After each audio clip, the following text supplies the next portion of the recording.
Tonight at 5, storm warning. I issued the verbal authorization to activate the Colorado National Guard. Slowly but surely, Colorado is canceling its plans for this weekend, including vaccine clinics. State leaders want everyone to make one simple plan instead.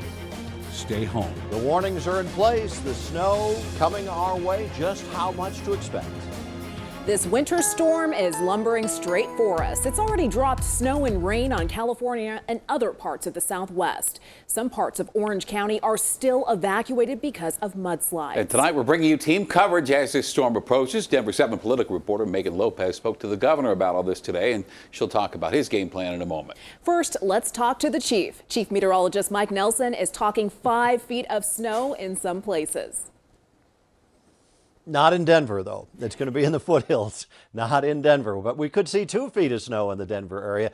The storm has now moved about on top of Las Vegas, and it's slowing down. So we're betting on it being a stronger storm force, because if it slows down when it gets here, although it'll be a little bit later in time, it's going to hang around here longer. And the longer it snows heavily, the more that snow piles up. So we currently have winter storm warnings highlighted in the pink across most of southeastern Wyoming and all of north central Colorado, including Greeley, Fort Collins, Boulder, Denver, and surrounding communities. Winter storm watches for the mountains and out on the northeast plains.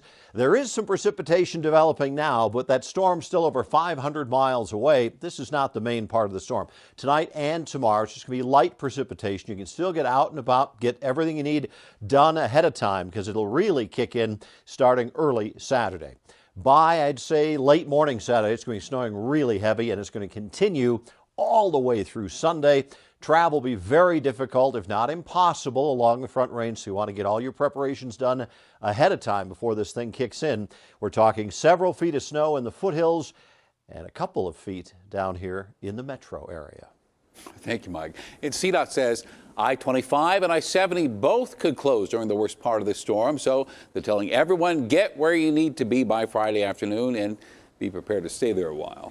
We haven't seen quite the run on Colorado's grocery stores that you might expect. Our photographers saw large crowds and a few parts of the produce section were empty, but for the most part, everything is stocked and in order. Denver7 political reporter Megan Lopez joins us live after hearing from state leaders this afternoon. Megan, this is all hands on deck. It is all hands on deck for them, and they're asking for everyone here that's watching, that's around the state, to do their part by staying home if you can. Now, the governor says this isn't going to be a particularly cold storm. We're not expecting to see some of those sub-zero temperatures that really kind of caused some problems a few weeks ago, but it is going to be a wet one. Get ready, Colorado. It may be sunny today, but come this weekend, A major snowstorm is on the way. in preparation, Governor Polis, CDOT, and Colorado State Patrol hosted a press conference to talk about their efforts to keep everyone safe. Part of that includes activating the National Guard. That'll be about 50 members of the Guard that will be able to assist with search and rescue, including with specialized vehicles. As always, one of the biggest concerns will be the roads. That it will be sustained at a fairly heavy rate, potentially about an inch an hour, for a long period of time. So part of what that means is that there will have to be ongoing plow operations. And since the storm is expected to mostly affect the Front Range, CDOT will be bringing equipment and resources down from the high mountain country to this area to help clear roads. As for COVID vaccines, the governor says he doesn't expect any disruptions in the supply chain since the state already got our vaccine shipment for the week. If you had an appointment affected by the storm, Simply check with your provider. If they have canceled, don't panic. Your vaccine is still there. It'll be scheduled very quickly, and check with them about how quickly they can schedule that. So get ready, Colorado, because snow is coming. We hope that you will heed our advice and stay off the roads as all possible. So another message from that team that you just heard from is if you do have to be on the roads, if you do have to go somewhere, make sure both you and your car are prepared. CDOT says it's mainly going to focus on the highways. It's going to leave some of those side roads to the local authorities. And of course, we all know how tricky those side roads, how icy they can get in snowstorms. So of course, just be careful, be prepared. I'm live. Megan Lopez, Denver7. Thank you, Megan. Colorado will not be alone in getting hit by this massive snowstorm. The system is expected to dump a tremendous amount of snow in Cheyenne, Wyoming. The National Weather Service predicts the city could see anywhere from 2 to 3 feet of snow. The previous record was set in November 1979 when a little over 25 inches of snow fell on the city just before Thanksgiving. And a bit farther up in the High Plains, the city of Scottsbluff, Nebraska could see history too.